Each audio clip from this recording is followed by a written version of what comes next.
We are quite well into the month of June, which is also Pride Month. And to celebrate Pride, I'm coming to you with 9 book recommendations that have great LGBTQ plus representation. I know I'm a little bit late with this video as it's almost the end of June, but better late than never. Making copies? Move, I'm gay. And if you're new here, hi, I'm Katerina. Welcome to the channel. Okay, let's get into it. The very first book on my list is The Song of Achilles by Madeline Miller. So set in ancient Greece, this story is a reimagining of the Greek myth of Achilles, told through the eyes of his closest companion Patroclus. The book explores their deep bond and romantic relationship as they grow up and face the trials of the Trojan War. They navigate the complexities of love, honor, destiny, and challenging the traditional narrative of what it means to be a hero. Themes of romantic love, loyalty, and self-discovery are woven throughout the book. So I read this book years ago before it blew up on TikTok, and let me tell you, it is worth the hype because since reading it, I have not recovered. The story literally ripped my heart from my chest, like I was a mess when I finished reading it. Because not only is it an incredible retelling of Greek mythology, but the portrayal of Achilles and Patroclus' relationship is handled with such a deep sensitivity and authenticity, therefore highlighting the intensity and beauty of their bond. It's such a rare and powerful depiction of same-sex relationships that's so rarely seen in these sort of traditional retellings. And the novel really deeply explores identity and acceptance, which I'm sure will resonate deeply with more queer readers as they'll see their own experiences reflected in these characters' journeys. This is generally one of my favourite books of all time. It's an incredible love story, and it's definitely one that you should read.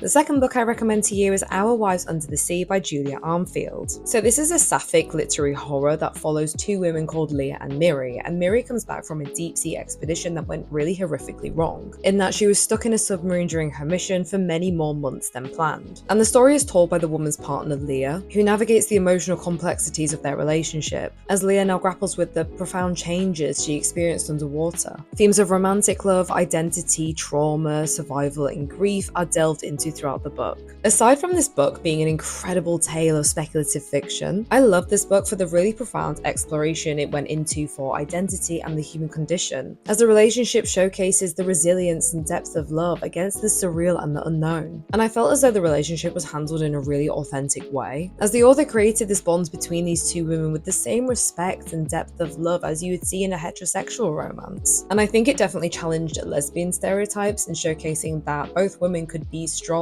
yet vulnerable. Plus, the novel really poetically handles the concepts of loss and grief and the trauma that comes from that in a really beautiful and sensitive way. This book honestly just gives me chills when I think about it because it was just such an incredible story, but it was also so eerie and haunting, and you just didn't know what was going to happen next, and I loved it. I wish I could read this book again for the first time not knowing what was going to happen. I absolutely adored it, and I'm definitely going to read it again soon, which is why I think you should read it too. The next book on my list is Call Me By Your Name by Aciman. Again, this is just another one of my favourite books of all time. This is a coming-of-age story about a passionate and intense relationship that develops between 2 men during an Italian summer in the 1980s. And it's narrated by a 17-year-old boy who meets an older American grad student, staying in his family villa as he's doing research alongside the boy's father. The story essentially recounts this summer as their tentative friendship blooms into a deep romantic connection. Themes include desire, sexuality, and the highs and lows of having a first love. I talked about this novel recently in my Books for Summer video, which I will link in the description below, but I think this book is honestly incredible in the portrayal of the romance between these 2 men. I personally resonated with this book for how it described the aches and pains of having a first love. You know, the first time you experience this all-consuming desire for someone that makes you just feel like you're going insane, which was very relatable for me. Why don't you love me anymore? And also, as it's a coming-of-age story, it really delves deep into identity and self-discovery. And it showcases the complexities and the beauty of love, longing, and yearning. And the men go through such a journey of vulnerability in order to open up to each other, which makes it such a compelling and immersive read. I'm not even gonna lie, after I finished this book, my expectations of what I desired in my love life definitely increased. Like, genuinely, if a man doesn't yearn and desire for me the same way that these 2 did for each other in these books, I don't want him.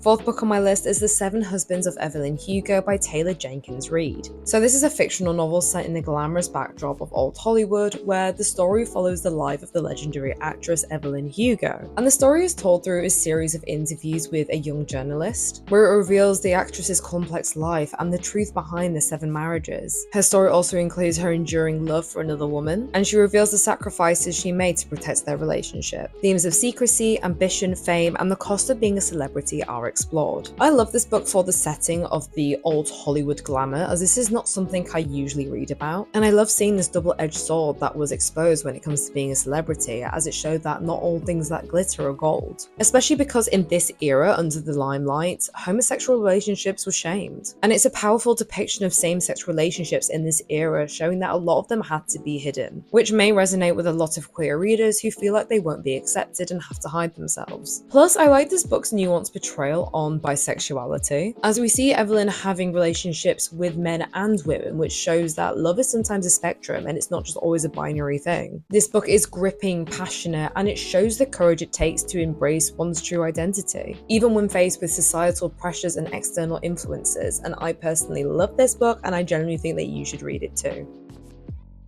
The next book on my list is The House on the Cerulean Sea by T.J. Klune. This is an incredible, wholesome, and charming fantasy novel, and it follows a middle-aged man who lives a very repetitive, quiet, and solitary life. And he works as a caseworker in the department in charge of magical youth, where he spends his days inspecting the well-being of children in these government-sanctioned orphanages. But one day he visits a particularly peculiar orphanage that changes his life. The novel explores themes of stereotyping, self-identity, inclusion, and the power of compassion. Unlike the other books, I would say this book is less centered around romance. It does include same-sex interests, but it's just not a central part of the plot. And not only is this like a cute, charming story on magical realism, it essentially questions the human tendency to categorize and other people, which leads to misconceptions, stereotyping, and negative judgments. But this book challenges that with kindness, understanding, and acceptance. I would definitely say that this is a lighter read than the others. You can tell it's more targeted towards like children or maybe like a younger audience, but don't let that put you off. I still think it's a very wonderful and charming story with a feel-good ending. Kind of the same way that the first Harry Potter book is. Like, you know it's written for children, but it's still really good. Plus, this novel definitely packs a punch because I was weeping by the end of it, so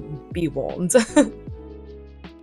The next book on my list is The Six of Crows by Leigh Bardugo. So this is a thrilling fantasy heist novel that follows a group of misfits and criminals. And when offered a dangerous and seemingly impossible job, the crew band together in order to infiltrate the heavily armed court in order to rescue a scientist, which this person has the knowledge to disrupt the world's balance of power. As they navigate through treacherous streets, political intrigue, and their own personal demons, each member must confront their past and trust in their own abilities to succeed. I included this book because whilst the story doesn't focus on same-sex romances, it does include a very openly bi character, which I love. And throughout the heist, this character's identity is celebrated and embraced without any question or judgment from the other crew members. And I really liked how the author very seamlessly integrated this sexuality within the book and presented it as an integral part of their character rather than just a tokenistic inclusion. And it therefore felt very nuanced and authentic, and it was also really refreshing to see it in a fantasy book.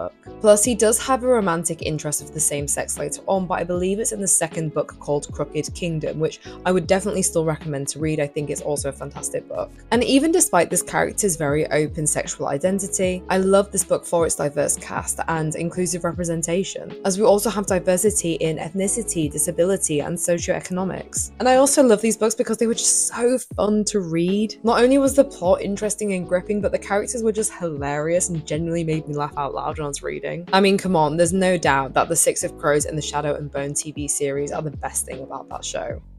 Just saying. Jasper, grab the goat. I'm not throwing out the goat! Grab the damn goat! Okay, for the last three books I'm going to talk about, I personally didn't love these, but I know that others did, so I wanted to include them just in case that they perked your interest and you wanted to read them as well. As I appreciate that my opinion isn't always correct, and other people may like books that I didn't. What? So that being said, the next book on my list is If We Were Villians by ML Rio. So again, like the other book, the story includes love interest, but it's just not central to the plot.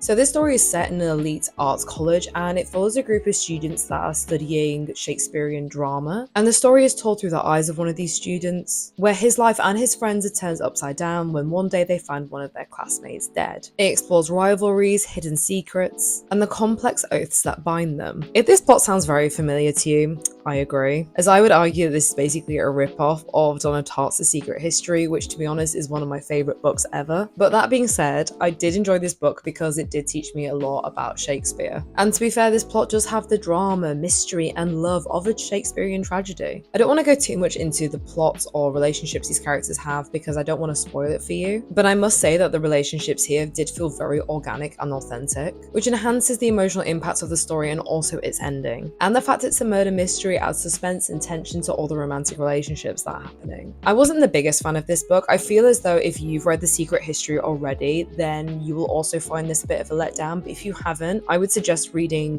the If We Were Villains first and then The Secret History and then see what you think. I think you may enjoy it that way round. The 8th book on my list is Red, White and Royal Blue by Casey McQuiston. Quiston? We'll go Quiston. So this is a comedic romance novel where the son of the United States President finds himself in an unexpected romance with the UK's Prince of Wales. And what starts off as a fake friendship after an international scandal happens between them, their animosity eventually blooms into a secret relationship, the classic enemies to lovers trope. And set in the backdrop of high-stake politics and royal obligations, the novel explores themes of politics, familial pressure, and love across borders. The main reason that I didn't rate this book highly is because I find all these sorts of romance books very cringy and a bit boring.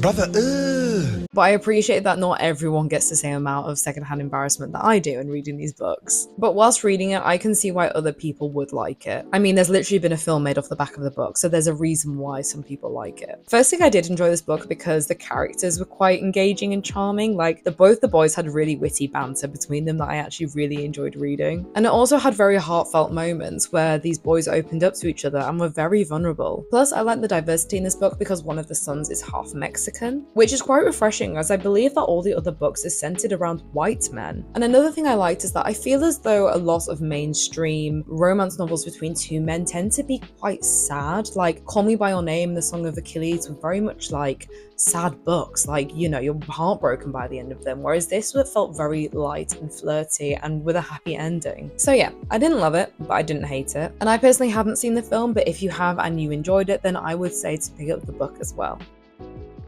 So I've been umming and ahhing whether to include this final book or not because I absolutely hated it. Like, I don't even think it's worth the paper that it's printed on. But I know so many people that absolutely adored this book. So I think it's a little bit like Marmite. You either love it or you hate it. But I was like, all right, I'll include it on the off chance that you'll love it. So the very final book on my list is This Is How You Lose the Time War by Amal El-Mohtar and Max Gladstone. So this story is set in a future universe and it's about these two rival female agents called Red and Blue who engage in a time-traveling war across different timelines. And the novel is essentially the letters that they leave for each other, and they gradually fall in love with each other through these letters despite the chaos of battle around them. Themes include time, communication, and choice in the face of conflict. If you're thinking from that description, that sounds really cool, I don't get why you hated that book, you won't understand unless you've read it, okay? I personally found that the language was very cryptic and metaphor heavy, that it was just so hard to understand what was actually going on in this book. Like, yes, there were some really beautiful and standout lines that were very stunning to read, but on the whole, the novel made no sense to me and I literally had to put the book down and Google halfway through what on earth was going on because it was so confusing. Maybe if I already knew the premise of this book before reading it, it would make more sense as I'd understand the context of it a little bit more, but I will die on this hill that you should not need to know the premise of a story before going into it. You should be able to read a book blindly without any expectations or knowledge of anything and still be able to enjoy it. I know many people have hailed it for its gorgeous poetic prose and inventive storytelling. Plus, it's quite rare to see an enemies lovers trope with two women, so it does offer a nuanced exploration into same-sex love, which is universal and timeless. I don't know, read it and see what you think. You might like it. I mean, Jack Edwards did, so maybe you will too. And those are my LGBTQ plus book recommendations for Pride Month. Have you read any of these books? If you did, please let me know your thoughts. I actually love reading your guys' opinions in the comments below. And if not, what books have you read that you think have got good queer representation in them? I definitely want to read more of these books in this genre, so if you have any good recommendations, please let me know. I hope you enjoyed this video. If you did, please drop a like down below. It really helps my channel out. And if you're new here, please subscribe. I make new videos every Tuesday and it'd be lovely to see you there. Feel free to also follow me on my Instagram. I post a lot more personal stuff on there, but I also post about books as soon as I finish reading them, so you can see what I've rated them out of 10 and also what they're about.